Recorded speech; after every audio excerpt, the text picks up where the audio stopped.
Hey, legends. I am here with Chloe from Socality. We are talking all things creators, communities, media, and we're getting ready for an incredible collaboration together at The Gathering this year in October. You're not going to want to miss it.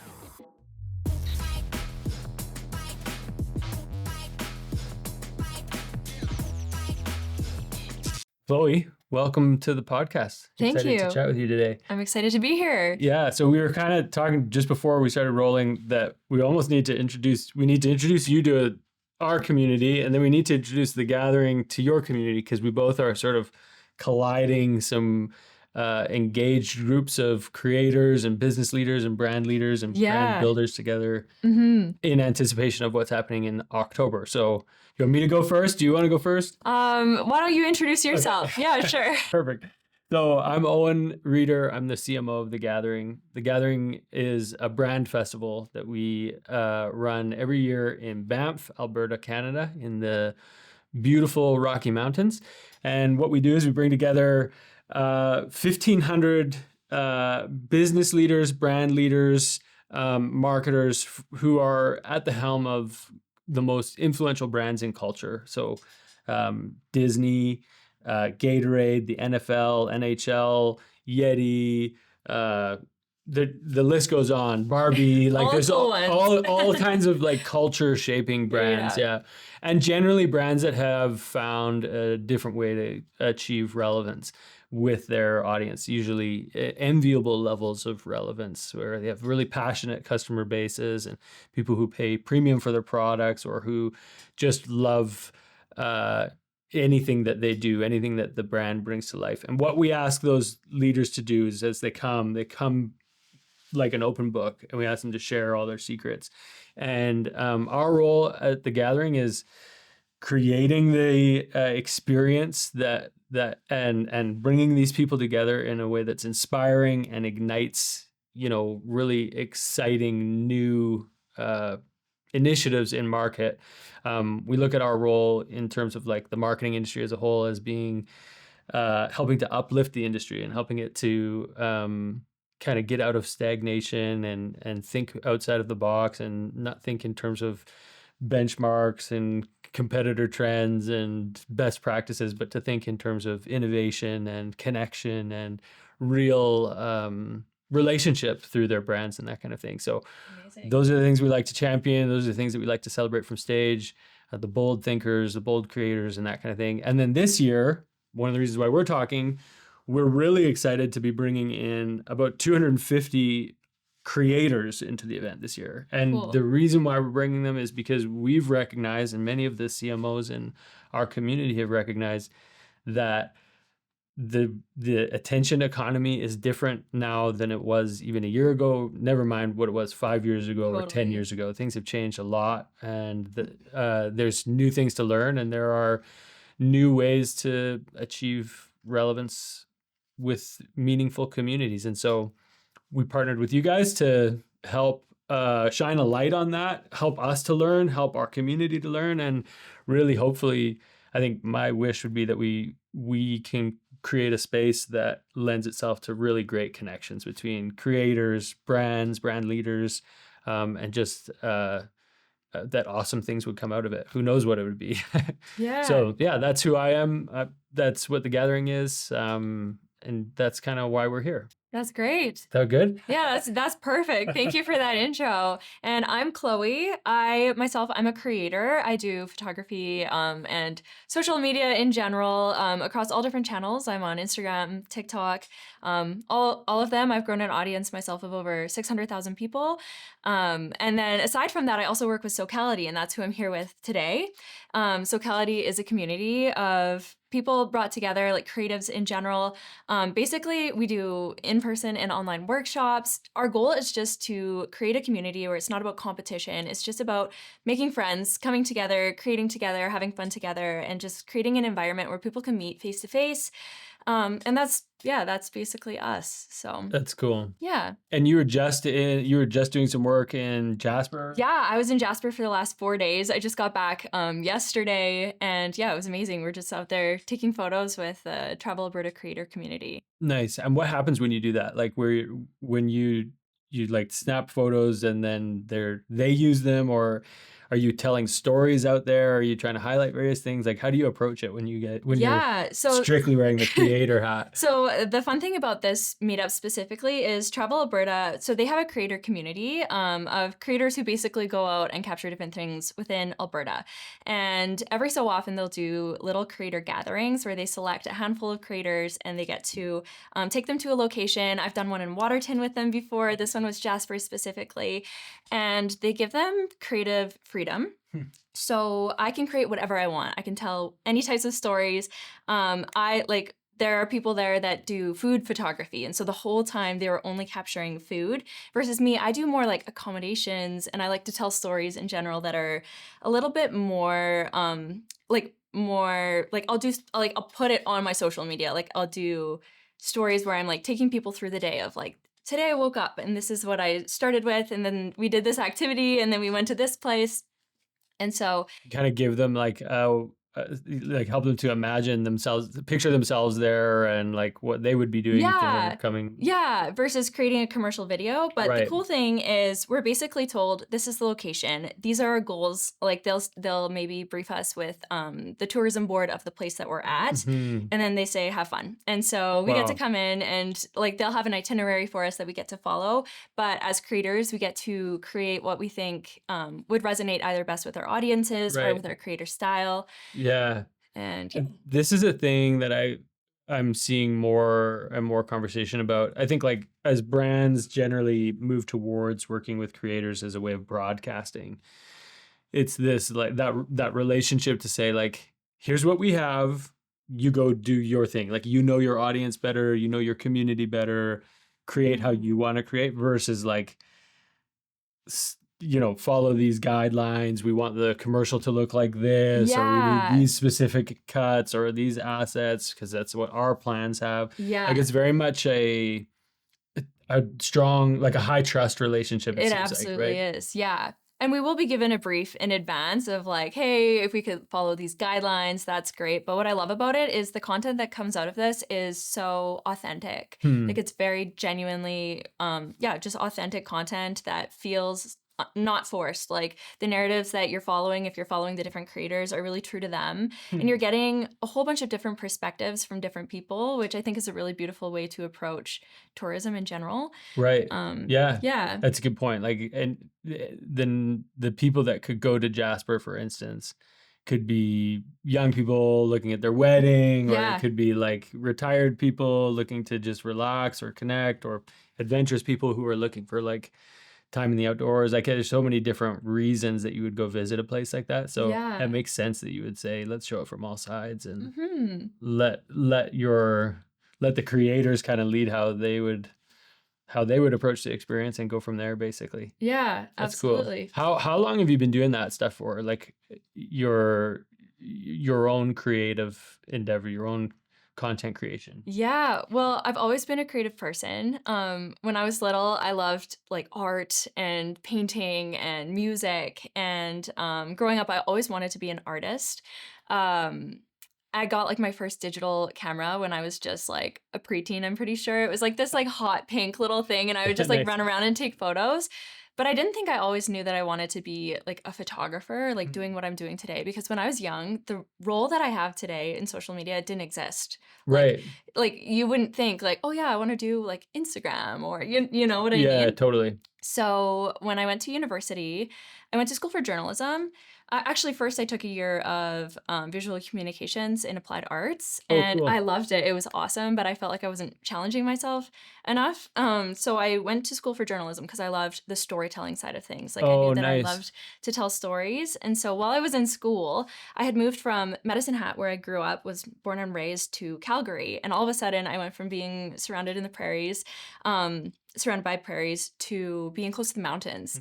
And I had never really spent time in the mountains before. So yeah, on weekends when I was in university, I would go out to the mountains with my friends and just take photos for fun. Like I had a camera. Actually, I think I was probably 15 when I bought my first digital Like a camera. proper Yeah, like a camera? proper camera. I spent like $300 on Yeah. Facebook Marketplace. You know, I Yeah, was like, that's I'm going to legit. give this a try, you know? Yeah.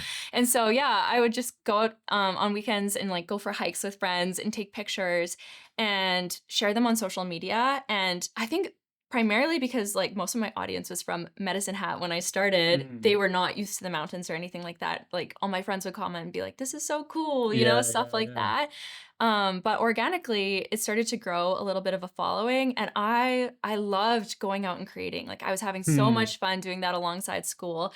I made it like a goal of mine in university to try to post every single day. And so every morning, like Oh, wow. before my first 8 a.m. class, I would like throw a post up, and I was just having a lot of fun with it. And at the same time, actually, when I had first come to Calgary, I was like looking for that community. I was searching for friends and had met some people through Instagram who were in the Socality community. John, who is Yep. one of our big guys in Socality, he Yeah. basically runs it. I met him Oh, at cool. just like a meetup. Actually, I also met his brother. I don't know. I met a whole bunch of people just like going out to the mountains. And that introduced me to the Socality community, which Right. was at the time hosting events where maybe we would go out for a hike and it was just like a bunch of photographers going out and creating together. And so I was just honestly, I was having a lot of fun with it when I was younger. Um, yeah, meeting really cool people. I was like modeling also at the time, so I was like learning about a lot about photography from being in front of the camera, Right. which was like a cool way to learn both sides of Yeah, the for camera. sure. Yeah. And then, yeah, and then I just kept up with it. And as I went through university and I kept posting, I started to grow a following. And by the time I graduated, I was having lots of brands reaching out to me, just asking to, you know, take like commercial photos for them or brand photos. Right. And it got to the point where so much I was like, I can either try to go to like a traditional media source Right. and work for a news company, or I was like, why don't I try to be a full-time creator? And so that's what I went for. I was like, you know, I'm just going to give it a shot. And I immediately was busy with it and I haven't looked back since. And Wow. so that's kind of my story and how I got into this. Yeah, that's cool. I love, first of all, I love that you actually love it. Like it's not, I think sometimes people get into, and this maybe is the difference between like influencers and creators, which like it feels like influencers is kind of a thing of the past. It's Yeah. the return's not there anymore. It's just not, I think people see through the inauthenticity of it, and it's just become another form of paid media, which Yeah. maybe like when the brands were initially reaching out to you asking you for work, it kind of was like in that. I don't know, but Mhm. it's what I think is unique about it from your story is like you actually just love it. Yeah. I actually just love going out and creating content for the Mhm. sake of creating that content and for broadcasting it and sharing it with your community and that kind of thing, rather than like seeking, you know, taking photos to grow a community. You're like Yeah. taking photos and capturing content because you actually like doing it. Yeah, yeah. For me, it's definitely rooted in passion and it's Yeah. always been that way. Like I say all the time, like I feel like I have my dream job, Yeah. but I really do. Like Yeah. I love what I get to do. And so I Yeah. feel so grateful to be able to do that. Yeah, that's cool. Yeah. You have a community, like we're going to use the word community a bunch here. So just to straighten out the lines, like you have a community, your audience that follows you, but then Socality is a community of creators essentially. That's right. Yeah. So how would you just introduce Socality to the chat, I guess? Like how would you describe it?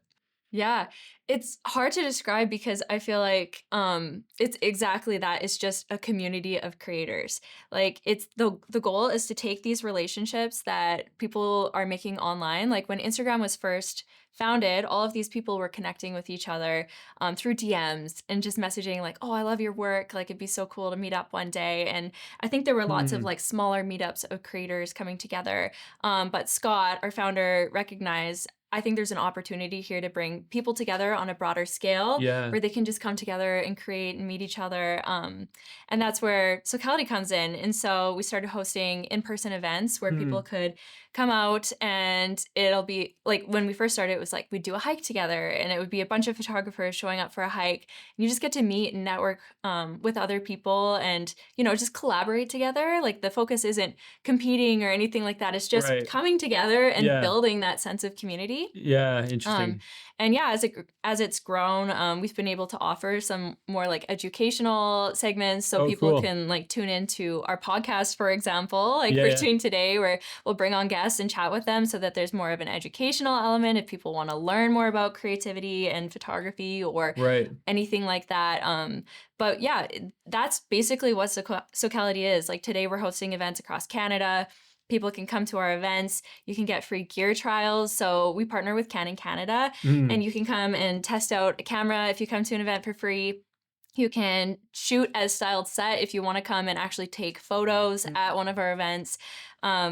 If you've never been to an event before, they're great. There's so much that happens. There's snacks, there's like you can have refreshments, or you can go just to hang out with people and meet other people. And we have people who will fly to every event in Canada to Oh, come to really? our events, which Oh, is really cool. cool. Like we see lots of repeat faces Yeah. at every event. People travel for them.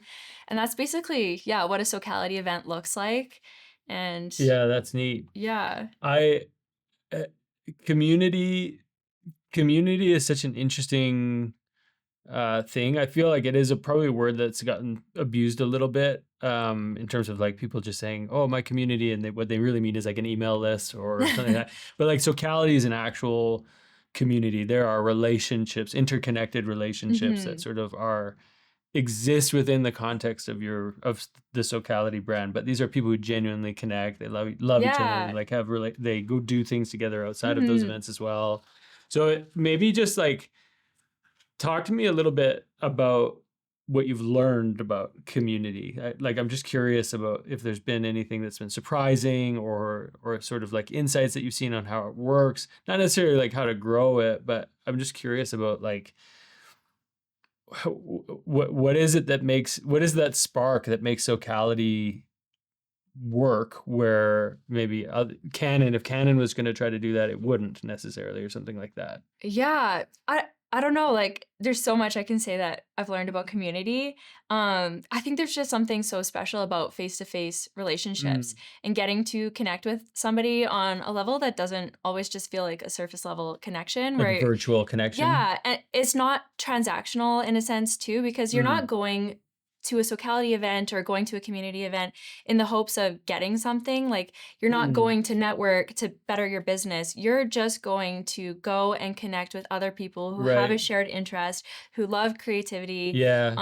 And so that's something that's so special about these. Like it doesn't feel like a networking event where you're trying to hand out as many business Right, cards right. as you can. Yeah. It's just you're going to try to build this connection. And we've seen those connections within our community grow in so many different ways. We've seen Yeah. people like start little production companies Oh, together. cool. We've seen people travel the world together. I have traveled with people who I've met through Socality in like different continents. Like Oh, neat. it's amazing, but it's cool. I think just bringing people together who have a shared interest and saying, you know what, Yeah. like we love the same things, Hmm. and like where can we go from that? You know what I mean? And so, Yeah. Yeah. Like I'd learned about this term like like a content circle where it's just like people who are co-promoting each other's content just for like engagement hacking or mhm, like metric hacking and that kind of thing. Which I don't know. I can't. I'm not going to judge it. I don't know enough about it to be able to judge it. But like there is I think sometimes what the surface level stuff seems to lack is that like value set where like mhm. genuinely people loving to do the thing that they're doing rather than genuinely conspiring to come together for each of them to achieve their own goals or whatever. Like it doesn't sound like you were like your goal or your target of like posting once a day was like a personal target, not Yeah. like Oh yeah, it's just then I will be able to charge money for something or make money off it in some way. You were just like, no, I'm challenging myself. I value yeah. this. I want to do it.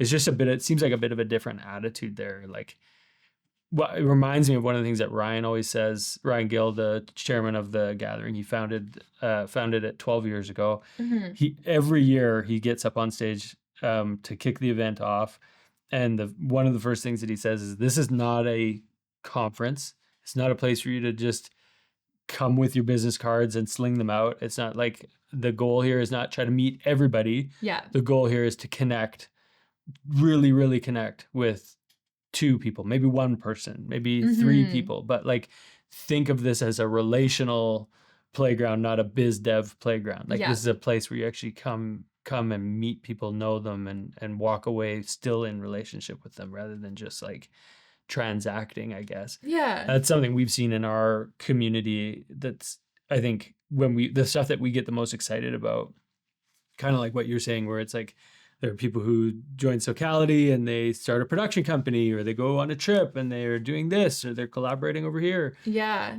The Gathering's kind of the same. Like we have, brands that come, we've got all kinds, like for-profit, non-for-profit, we've got small brands, big brands, all kinds of different organizations that come.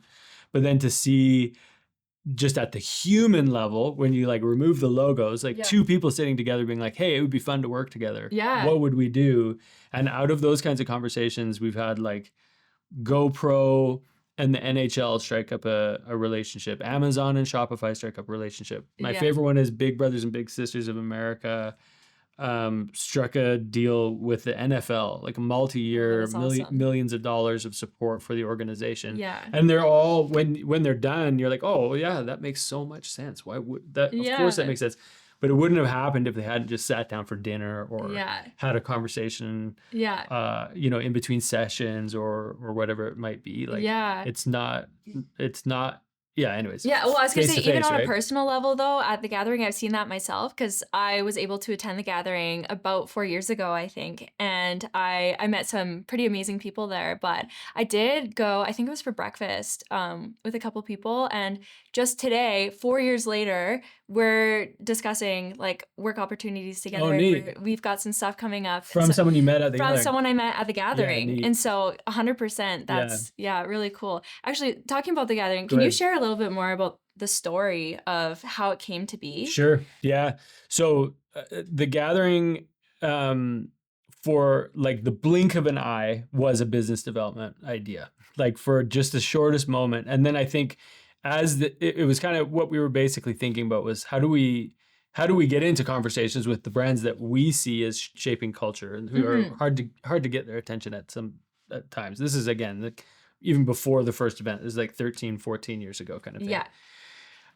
So for the blink of an eye, I was kind of trying to think about it from a commercial lens. But when we started actually getting people together, what we found was that there was, I don't know how else to describe it other than there was a very unique atmosphere that we all noticed and everyone felt. And we kind of were like, hey, let's just let this thing be its own thing. Let's just let the Gathering be its own thing, and let's not try to get anything from it. Let's just let it grow. If it keeps going, great. If it's only a 1 year thing, at least it's a really great 3 days kind of thing. At the end of the first year, we had like everybody was coming up to us at the end of it saying like, you got to do this again next year. You got to do this again next year. And so we kind of, by doing it, by that first sort of bit of magic, the first time that we did it, we kind of just gained enough momentum to do it again the next year, and then again the next year, and then again the next year. And it's grown every year. But what's really neat about it is that it's also stayed, there are many people who've been there every year. So it's kind of like this interesting core, like not a core group, but just like there's this continuity, I guess you could say, through every year of like some people that always have something to say or something to share or something to give with the community, even as it's, doubled several times over the course of its history. If I was to say like why it works or what's unique about it, because there's lots of marketing events, there's lots of people that are bringing CMOs or VPs of marketing together for panel discussions and that kind of thing. I think what makes the Gathering unique is that it is in Banff, which is way out of the way. Yeah. People have heard of Banff. I think many people have seen it on postcards or have seen it on ads or whatever.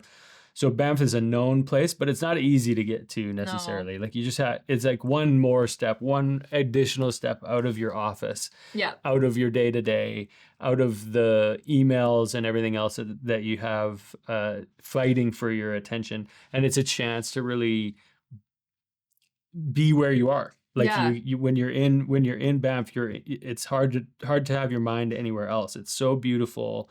It's an incredible it's just an incredible place. And then you're in this incredible setting with the Fairmont Banff Springs, which is like a 150-year-old stone castle in the mountains. Like Yeah. it's pretty nuts. So I would say like secret sauce, like what's worked for us. Yeah. The location has really helped. It helps people to be at the gathering when they're at the gathering. Yeah. And I've been to like, I don't want to speak poorly of any other event, but like I've been to other events in like New York or in Toronto or in London, and you're in London. Like when you're done with your session, you're like, I want to go check it out. Or I want to go, if I'm in New York, I'm like, I've got friends to go see. I want to go visit with people rather than stay and experience this content. But when you're in Banff, chances are you don't know anybody other than the people you're with. That's true. And you're there. Like you still get to go experience Banff. Obviously, that's a huge part of it. It's a huge draw. And we do what we can to make sure that people get to experience the actual location. But you're with the group. You're with you're at the gathering. There's no other sort of thing that you're occupied by, I guess, if that makes sense. So that's one thing I would say about it. Maybe the other thing I would say is like we've learned as we've gone. We've been learning the whole way because we get these incredible business leaders that come up and say, here's what worked for us. Like this is how we rode the rocket ship to growth, or here's how we maybe not just growth. Like sometimes I'm a big Levi's fan, and Levi's has been around for 150 years or something, like 180 years or something like that. Like it's a long tenure of being relevant in culture. I always bring up like Levi's, Carhartt, Coca-Cola, Tiffany's. Like these are brands that are like timeless brands. They just have managed to stay relevant through immeasurable amounts of change in culture and how we do business and how we communicate with one another. Just even think about like language. How much language has changed, and these people are still like finding ways to like cut through and reach their market, reach the audience. So when you listen and hear from people that are at the helm of organizations like that, I think it's less about like it's relevant to you no matter where you're at. Like you could be a solopreneur working on your own, and you can learn from the principles that these people are sharing and that these businesses and brands are sharing.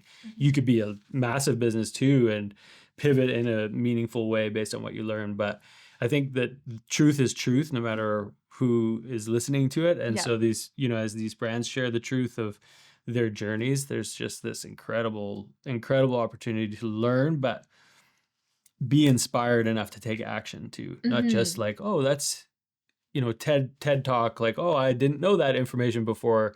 This is more like, oh, that's accessible to me. Like that's a thing I could do today. Like I could treat my customers like that, or I could establish a program with creators that would work for them and for us and achieve everybody's goals. And so I don't know, it is this sort of like feeling of like what anything is possible. Like it's and even last year was really about on the theme of possibilities. So which I think we do live in a time right now where there's never been this many opportunities for people. It's almost too many opportunities. Right? Right. Yeah. And discussing the theme, this year's theme is winning the future together. Okay. So we always have a theme. We there's 80 sessions of content that go on over the course of 3 days. So there's lots of different conversations for people.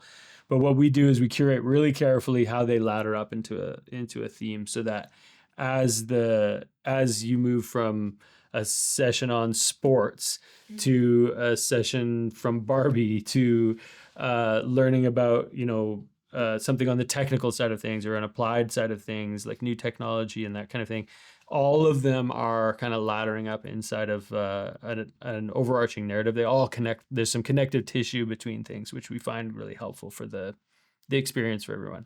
So winning the future is the theme for this year. And really what we wanted to do was, I think there's a lot of conversation about the future. Like a lot of people things are changing fast. There's lots of predictions about what's going to come. But when I hear people talk about the future, I hear words like disruption and upset and all these kinds of like, they're not necessarily negative words, but they're not positive either. They're sort of almost, we describe the future as though it's a thing that's happening to us rather than a thing that we are involved in creating. And so when we laid out the theme for this year, I think what we wanted to do is engage with 1,500 people or 1,800 people with the creators and everybody that's going to be there, in a conversation about that's decidedly optimistic, decidedly positive, and ultimately collaborative too, because we know that it's not a solo game. We know that winning in general is not a solo game. Yeah. So everything is going to be kind of coming at it from the perspective of like, what's next that's good? What's the next thing we can build? What's the next possibility that's there?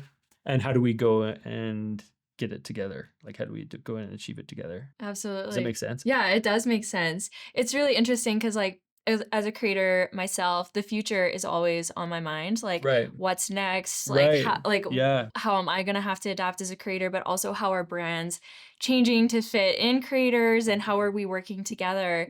And I kind of want to touch on that topic, if that's okay. Like, diving into what we're seeing in terms of trends with brands and creators coming together, like with the winning the future together, like how they can work together, and kind of how that whole sphere is changing right now. Like personally, one thing I've found is brands lots of them are shifting to have more of like a personality versus just being like them as a brand. And then creators are almost shifting to be more as a brand, in the sense that now they're releasing merch and they're hosting get-togethers and have you noticed anything the lines in that? Are blurry. Yeah, they're starting to blur for sure. I think it's a good thing. So I'm like all for this trend. I think that right now, we probably didn't know who our enemy was at the beginning of the gathering. Like what's the thing we're fighting for or fighting against? Like, but we did do we did have a lot of conversations around media, around promotions. And like, you think about like some of these like bad habits that brands have about like just discounting themselves or buy one, get one, and those kinds of like marketing tropes that are just, I kind of consider it lazy marketing. Like Yeti's one of my favorite brands. Yeti never goes on sale. If they find that one of their like retailers is putting their stuff on sale, they like take it back. Really? Like, I didn't know this. They're like, why would we want to put it on sale? It's good. Yeah. Like we want you to know that it's good. So the price represents part of our brand, like all those kinds of things. That's a sort of an aside, but lazy marketing is kind of the thing that we fight against the most, probably. Yeah. Lazy marketing is like taking your budget and saying, okay, 50% of it's going into digital media and 30% of it's going into traditional media. And we're going to do 18% in paid social, and we're going to save 3% to do like a customer appreciation event or something like that. Like the lazy marketing is just sort of like allocating budget into channels just for the sake of attention, not connection, just attention. We just want a commercial that shows Jasper, Lake Louise, whatever it is, to somebody, and hope that they make a decision in our favor rather than like actually engaging with that audience. Yeah. So all of that to say, what I think why I'm like so for it in terms of the lines getting blurry. Yeah. There are billions of dollars that, in my view, get flushed down the toilet by businesses every year in North America. And it's a crazy amount of money. Like I think overall, if you count up like digital ad fraud, which is just waste, that's like ads that are on websites that nobody looks at, but you're still getting charged for it. Yeah. Money that's still spent on like TV commercials and those kinds of things, which is still a crazy high number in terms of what is invested in those kinds of things. Right. Doesn't count things like Super Bowl is the Super Bowl. Yeah. That's a cultural event. But like Big Brothers and Big Sisters 24th season and you're putting commercials on it. Like the people that you're not connecting, but the people that are actually viewing this are not necessarily even your customers, kind of thing. Right. Between those things, and then I think there's some other stuff that goes on. I added it up one day. It's like $450 million. Sorry, $450 billion, I think, of like lazily allocated marketing budgets. That's a crazy number. It is. That's like insane. I don't really even have. It's not. Yeah.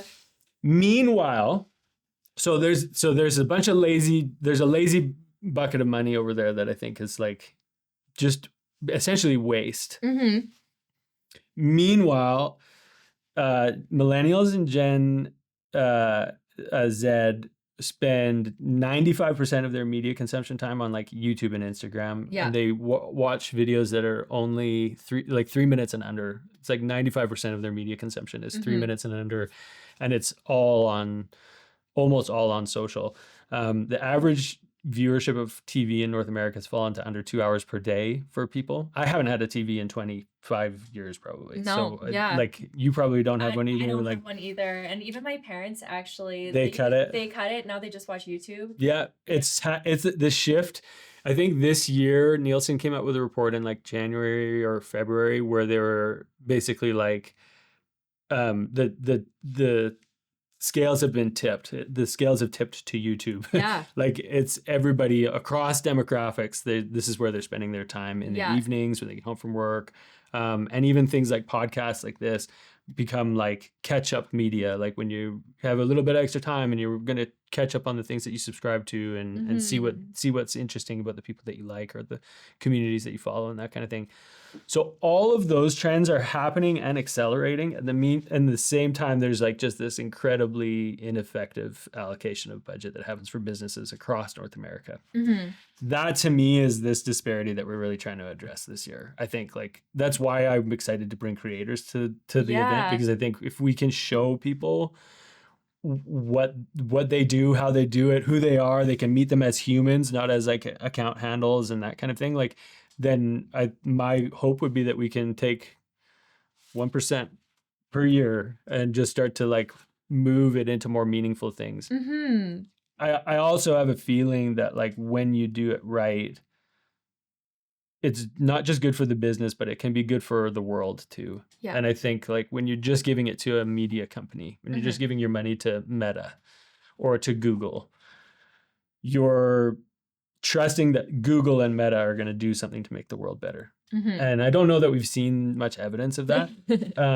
Like maybe, and I don't really need to get on a soapbox about it, but like at individual levels, we have more impact than we do if we just centralize all of our monetary influence with these like 5 major brands, major people. Like I'd much rather see it in the hand of somebody that's actually creating something cool, something meaningful, maybe touching their community, maybe helping out, maybe who knows what. It doesn't always have to be philanthropic, but like even what you do, celebrating nature, taking photos of these incredibly beautiful places should bring people to a place where they want to preserve them, they want to respect them, they want to like that is good. That's a good outcome of the kind of work that you do. So it's not always like philanthropic. I don't need to necessarily be like on a soapbox about it, but I do feel like this is not it's a one-way street that we're on in terms of how media works. It's not going to go back to the way it was.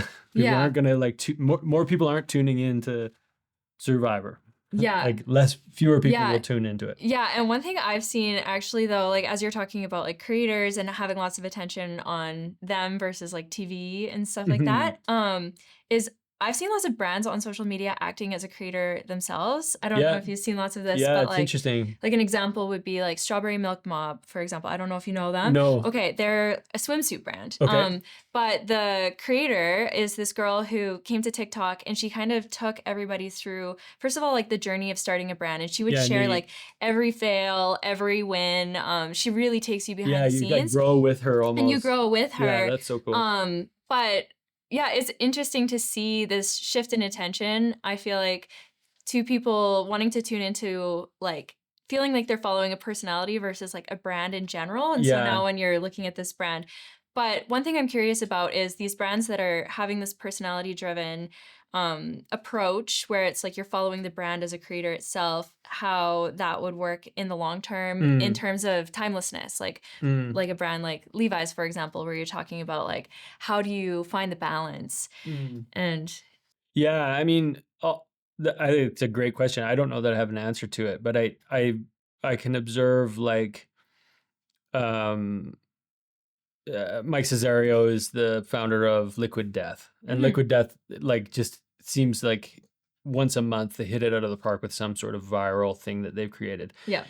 He's clearly a creative force over there, a disruptive force too. Like he just is always trying to do it in a different way.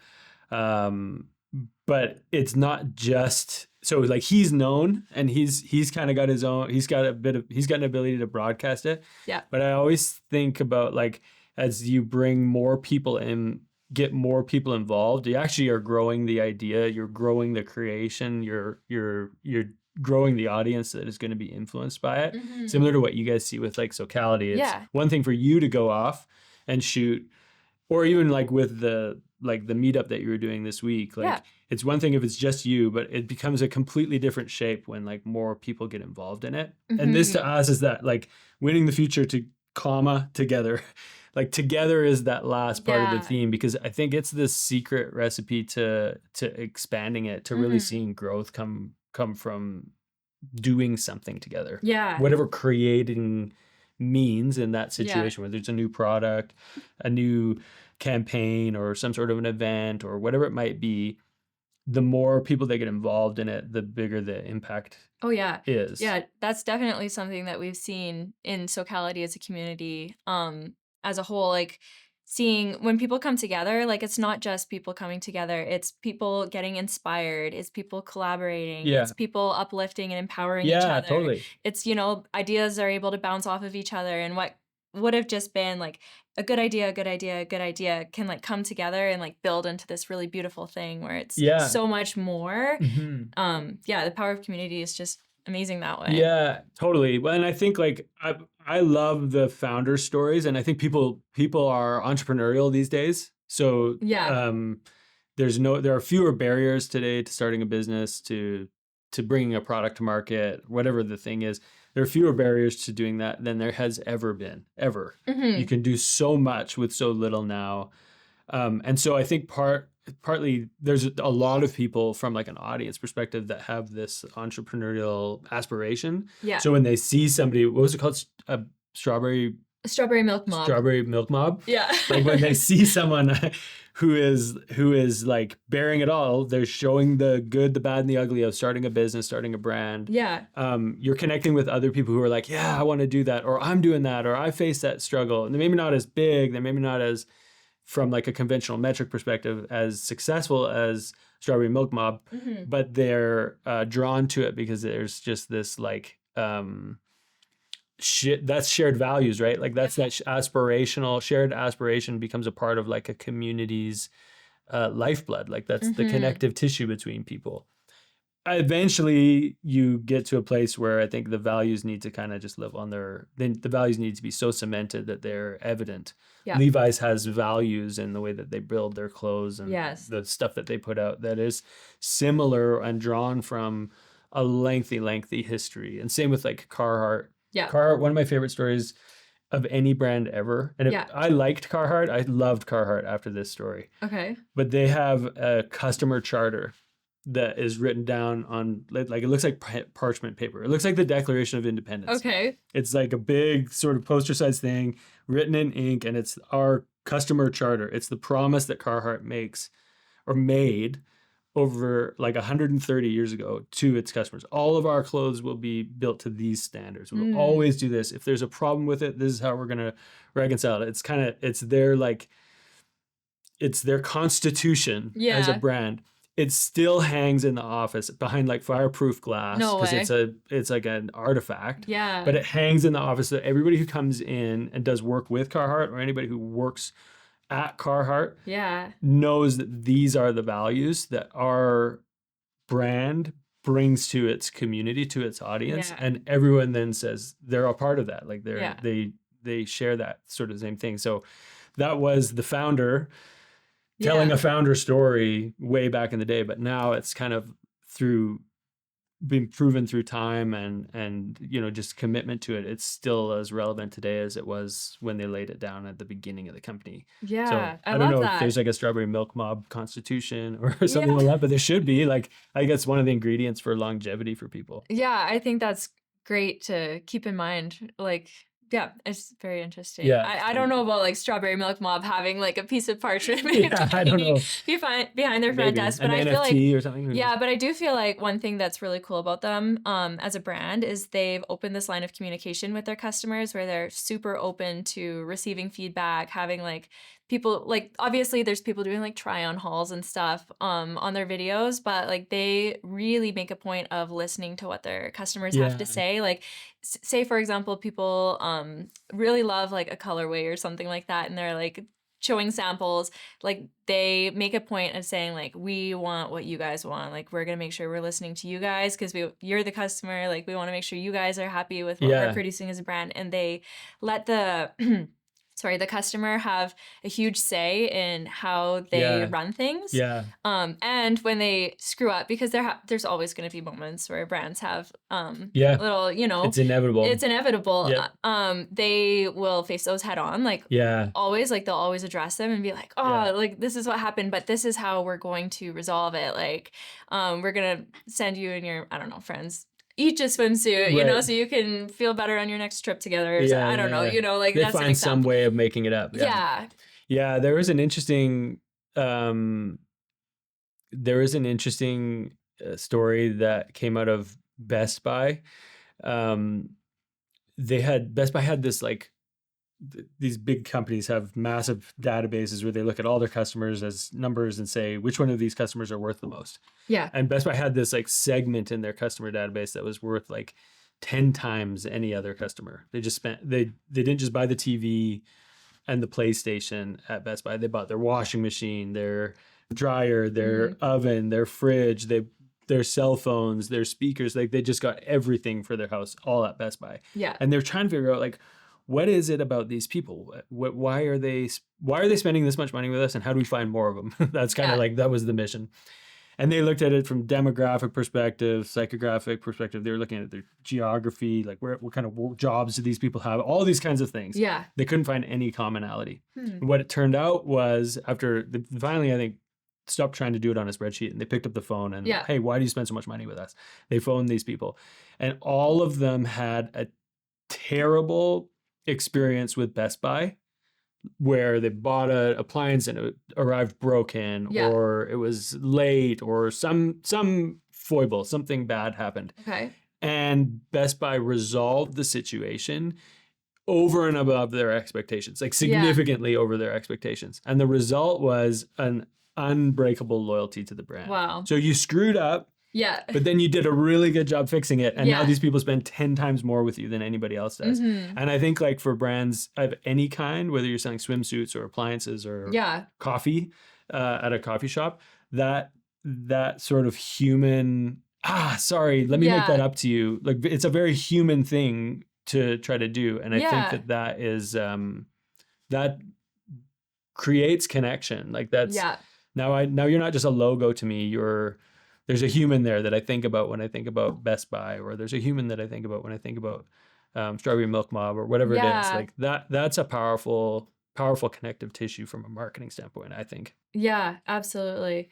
Yeah. So let me ask you a question. Is that okay? Yeah, for sure. We've got we're priming all these brands, brand leaders that are coming to the gathering. Some of them just attending with their team. Some of them are speaking and sharing their secrets. What do they need to know about creators that they don't know? What does the conventional marketer, even the non-conventional marketer, what do they need to know about like working with creators, collaborating with creators? What are some of the things that you've learned or seen, or maybe mistakes you've seen made? Oh, I feel like there's so many different directions this conversation could go, like, because there's so many different parts to working with a creator. Right. But one thing that I think I always come back to is creators are creators because they love to create. And I know that sounds like common sense, but one thing I've seen myself as a creator a lot is brands will come to you and they're like, hey, I see that you're a creator. We love your work. Like you have a great audience. You have great engagement. This is what we want. Read this script. Here you go. Right. And it's like, whoa. You just told me that you're coming to me because you like what I create. But you're coming to me and having this super prescribed piece of content that you want me to create that is not creating. That is me just putting together what you've asked for. And so sometimes I feel like there can be a divide between the vision of how a brand wants to work with creators and how a creator could actually maximize the message that that brand wants to put out. And so one thing that I like to say to brands is to keep in mind that creators are creators for a reason. And it's because we have a vision and we want to work with you as a brand to achieve your goals as a brand, but also you need to make sure that we're still able to create, because that's where the magic comes in. And especially if it's going out to that creator's audience specifically, they have a trusting relationship with their audience, where all of a sudden, if this piece of content feels different or it feels forced or it feels like they're reading a script, their audience is immediately going to pick up on that. Yeah, isn't that funny? Yeah, it's you could be 3 seconds into the video, say it's a TikTok, and it's you're lying. This is an ad, and then people will scroll. It takes seconds for that to happen, and the audience. It's so interesting. We have this innate filter in our brain that says, I know when something's not truthful. Yeah. And you're right. I think it is 1 second, 2 seconds, 3 seconds. That's enough for me to know. Yeah, and it's a bit repulsive almost. It kind of feels icky. You want to walk away from it. Absolutely, and it can be a delicate balance, because it's you don't want the creator to go off the walls and create something that's not at all related to, what you're trying to achieve. But also, I feel it can be tricky to make sure that you're still following the messaging. And if you have a really prescribed set of this is exactly the order of things we want you to mention, this is exactly how you have to mention it. And so, my big encouragement to brands would be have an open conversation with your creators about how they would approach whatever your goal is, to sell your product or whatever. How would you introduce that to your audience in a way that fits best with you almost before saying this is everything we need done? Just to open that conversation to see how that creator, first of all, how they connect with their audience, what resonates best with their audience if it's going through their channel, but also what is your vision? How would you approach this? Because I think so for example, I'm kind of going to a different tangent, but there are some really great platforms out there that I use and I love them for creators, influencers, everything along those lines, photographers. For example, #paid. Have you heard of #paid? No. Okay, so it's a platform that I use and I love it. I really do like it. But it's really interesting to see. So #paid is a platform where creators can sign up on one end and pitch themselves as a creator. So you have a creator profile, shows what you do. You can give examples of brand work you've done on your page. It links to all of your metrics and insights so that brands are able to directly see that. And then brands will come on the other side, and when they have a campaign that they want to run, they're able to filter through. I think they have over 20,000 creators. They can filter through those creators and be okay, I feel these based on their insights or based on their primary demographic, whatever, they can choose who would be the best candidates to be on their campaign promoting whatever their product is. And I've got lots of work through #paid. I love working for them, but it's so interesting to see the different approaches from brands coming to creators on how they're going to ask for a campaign to be delivered. There are some brands that'll come to me as a creator and be hey, we love your work. We love the way that you connect with your audience. This is what we're trying to do. Can you give me an idea? Can you give me a concept of how you would approach this? And then you open a discussion and then you come to an agreement on what piece of content I'm going to create. Yeah, what works. Yeah, what works. And then I can create that. But recently, there was one brand that reached out and it's this is the script we want you to read. These are the visuals you need to attach to every single thing. You need to attach our video in the and I'm my brand, I straight up told them, I was my audience is gonna know that this is and they're not gonna stick around and watch it because it's gonna look like an ad.